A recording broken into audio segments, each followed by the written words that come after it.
answer came to me. And that's when I developed my chart. The answer came to me is because, just like Caterpillar, when they pull their money out, you get out.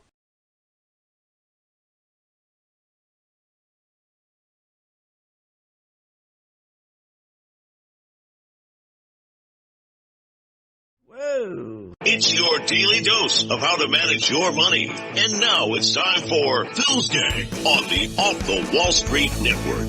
Oh, God. Are you nuts? With your host, Phil Grande. Bye. And good afternoon and welcome to my podcast. Thank you for joining me here at Phil's Gang. A couple stories today we want to talk about, or issues I should say, not stories. Why is the market so grumpy? Why are we having such a problem where the big institutional money is pulling their money out of the market instead of putting it in? Institutions control about $60 trillion, but about 10 to 12 trillion of the 60 goes directly into stocks. But why have they pulled that money out, except for a very small amount, about 1 or 2 trillion? Because of what's happening today, volatility. What does that mean? Well, the biggest problem we have is that normally daily yields, will move up or down maybe once, twice, 3 times the most, And yields, remember what yields are. Yields are the bonds. And yields is a compass. Bonds are a compass. Yields are a truth serum. And yields tell you the direction of your stock. So if you're going to buy a bank stock, as an example, before you buy it, you want to know, wait a minute, I better find out what the yields, do they like yields going up or they like yields going down? And that's very important because it gives you stability. So if I'm going to buy a bank stock and I look and say, oh, they like yields going up and yields are going down, I'm not going to buy that stock because that's risk on. If I'm going to buy tech stocks and they like low yields, and the yields are up, I'm not going to invest. Why would I go in there? That's a risk on. So yields give you, and all trading is risk on, risk off, but you want to know before you buy any stock, will it be a risk on or risk off stock depending on the yield? It will tell you. Well, the problem we're having is that the yields are bouncing around. In other words, during the day, daily, the yield would maybe change once, twice, 3 times the most, 15 times. So you can look at a stock and say, oh, okay, I'm going to buy that stock now. Let me see. I'm going to buy these tech stocks, and they like yields low. Okay, I'm going to jump in there. And then you're in there, and all of a sudden the yields turn around and go the other way. And then all of a sudden they change and go back the other way.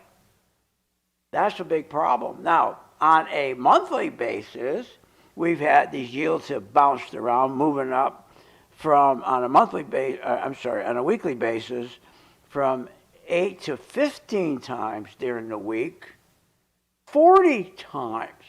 So daily, you've gone from 1 to 3 switches to 15.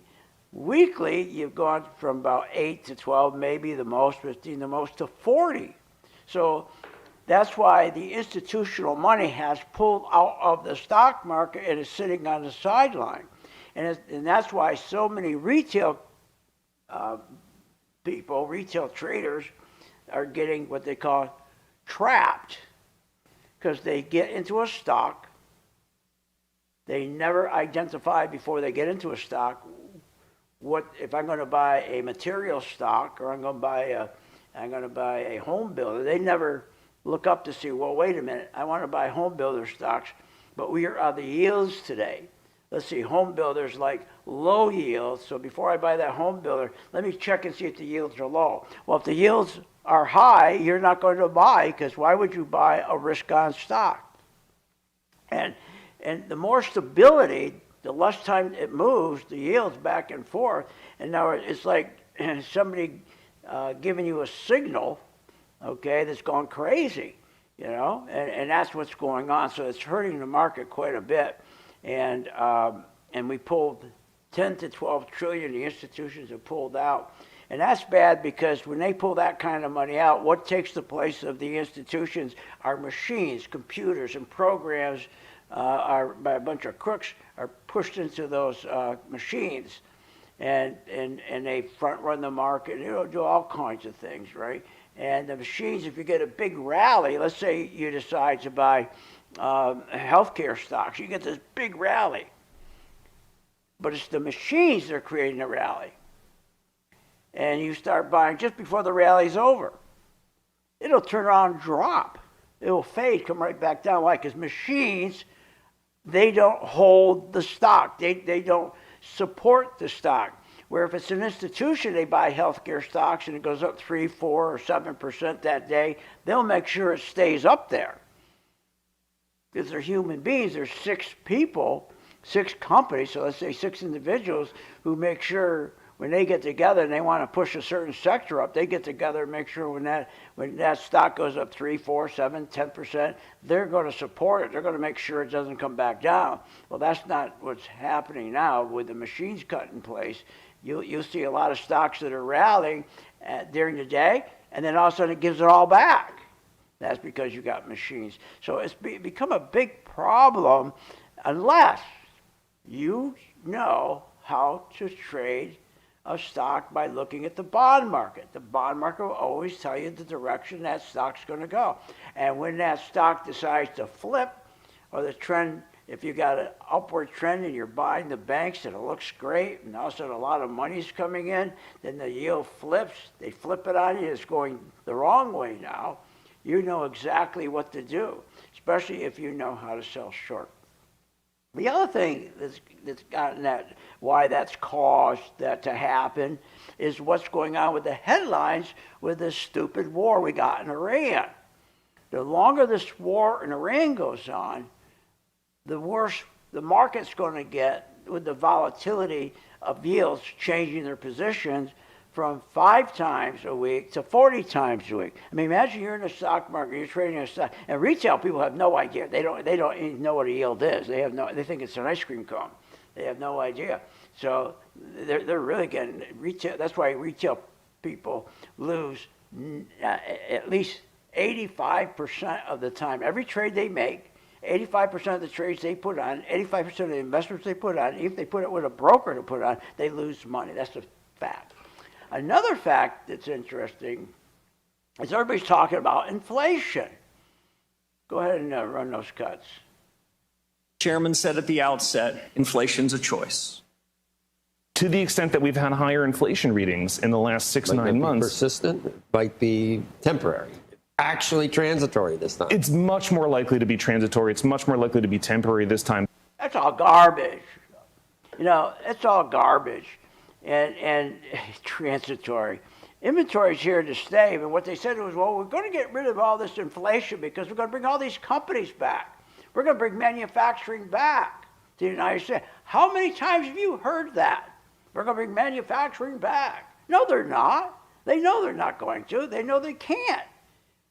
Who would be that stupid who is paying one hung low, okay, somewhere in Asia, 3 cents an hour? We're going to bring them back? Where there's some union that's saying we only want our people to work 30 hours a week, but they want to be paid for 75 hours.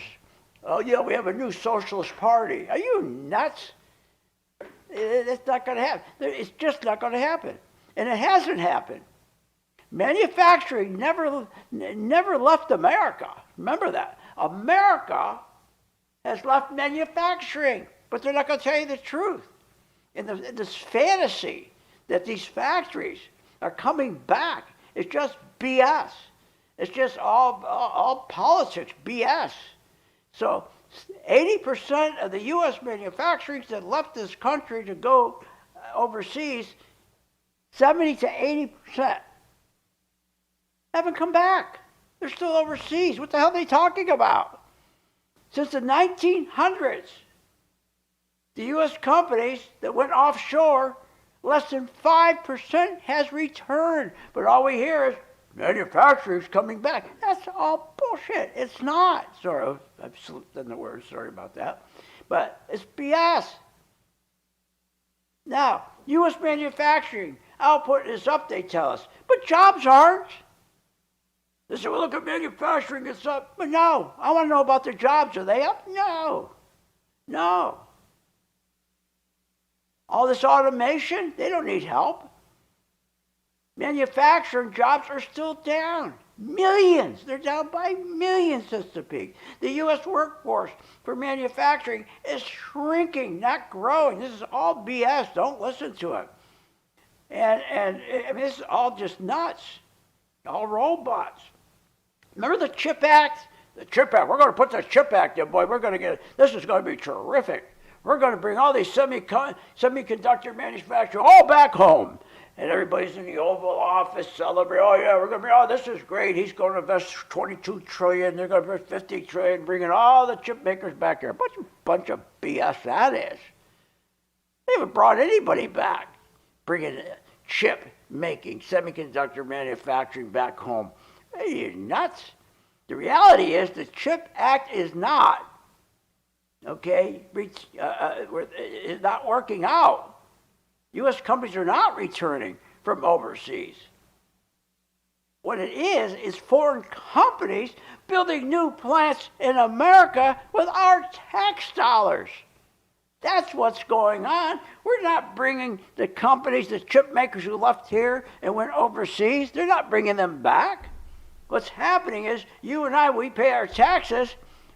We're going to pay one hung low from North Korea to come over here, and we're going to build the plant for them at our expense. This is crazy. The CHIP Act is nothing but a subsidiary program that's been masked. It's not a reshoring. This reshoring program. It's not a reshoring program. The government is handing out $52 billion to get chip factories built in the U.S. We need chip factories built in the U.S., but we can't get the ones that are working outside the U.S. to come back. So instead, you and I, we pay our taxes, and we're paying money to one hung low to come over here and build a factory. Some South Korean or somebody from Vietnam or somebody from Laos. They're over here building, and we're paying. Are you kidding? Or Taiwan. Not bringing back any kind of Intel jobs from China. It's not bringing back Apple. They're not going to get the Apple supply chain back here. You're going to be nuts. You think for one moment it's going to bring Apple supply chain from Taiwan back to here. They're saying it is. No, it's not. It's not bringing any of that stuff back. It's paying, always remember, this CHIP Act BS. They're taking our tax dollars and paying these people from overseas, from Asia, to come here, and we'll build a factory for you. Not for an American company, but for you. In the meantime, the American companies are still overseas. Why would they come back? It's simple math. Labor costs. And now that we're going to have a socialist communist Senate, are you kidding me? I mean, now that we're on this communist track, and we want to be like Russia, we want to be like the Chinese, and we want communism in our country, we want to be like Cuba. Are you nuts? Not going to happen. Labor costs? Come on. Labor costs, how you can't compete. So there's a simple reason they're not coming back. Because they check and say, well, let me ask you, government, what's the labor cost right now? We're up 32%. And you want me to come back? Our labor costs over here in South Korea, one hung low, just dropped by 32%. Overseas factories, it's a fact. It's not a myth. The myth is people are coming from overseas back to our country. No, that's the myth. What isn't a myth is overseas, we can't compete with the lower wages. What are you, nuts? We can't compete with the lower benefits. Here, they want only work 35 hours And now with the socialist government going to be taking over in November, they can work as many hours as they want. But for now, there's no benefits over it. You know what their benefit is in China and Taiwan and Asia? They have a job. That's the benefit. You got a job. That's, I remember a lot of companies I own, people would come in and I'd interview them, right? The first thing you ask, well, what are the benefits? I say, you got a job. The second thing they'd say, after you talk with them for about a half hour and and then all of a sudden you decide a salary and okay, you thought you agreed, I go, okay. And they go, oh, wait a minute, though, I got to talk to my wife. This is the one who used to kill me. You spend an hour with somebody and you finally agree to pay him what he wants, all the things he wants, and then you get up from the desk, you say, oh, I got to talk to my wife first. I'm not hiring your wife. You know how many people I threw out of my office that says that? Anybody ever said to me, I got to check with my wife. So I sit there with you an hour. You want this for vacation. You want this for benefits. You want this for that. And then I say, okay, well, let's go in and let's sign you up and get you going. Oh, no, I can't. I got to check with my wife. I'm not hiring her, stupid. Unbelievable morons. Are you kidding? So Wall Street will never allow these companies to come back over here. Never. They're enjoying low-cost labor. That's about it for today. I hope you enjoyed this. It's the truth. And remember, yields. Before you buy a stock, identify if it's a tech stock, healthcare stock, cat stock, whatever stock. Before you buy it, find out where should the yields be on this stock. And make sure when you buy it, the yields are exactly where they're supposed to be. Otherwise, you're going in right out the gate with a risk-on stock. You gotta be nuts. Join my gang. See you on the charts. FieldsGang.com.